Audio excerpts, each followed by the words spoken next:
இன்னைக்கு முக்காசாலம் sweet கார்ன்பா. Sweet corn வைக்க போகிறேன். ஸ்வீட் கார்ன் வைக்க போறியா? ஆமாம். சரி, பாயில் பண்ணுறேன் குக்கரில் போட்டு.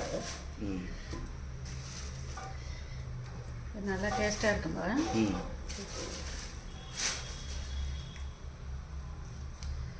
பசங்களுக்குலாம் ரொம்ப பிடிக்கும். பசங்களுக்கு தான் பிடிக்குமா இல்லை உனக்கு பிடிக்குமா? எனக்கு ரொம்ப ரொம்ப பிடிக்கும். கொஞ்சம் உப்பு போட்டுக்கிறோம்பா. தண்ணி ஊற்றிக்கிறோம்பா.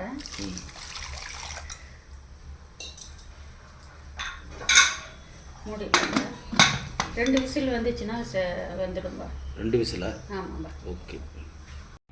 ஸ்வீட் கார்ன் பாயில் ஆயிடுச்சுமா. இப்போ வாங்க பார்க்கலாம். பாருங்க வந்துச்சு. இப்போ ஒரு பிளேட்டில் எடுத்து வச்சு சாப்பிட்லாம் வாங்கம்மா. நீங்களும் ஸ்வீட் கார்ன் கிடைக்கும்போது வாங்கி வச்சு சாப்பிடுங்கம்மா. நல்லாயிருக்கும்.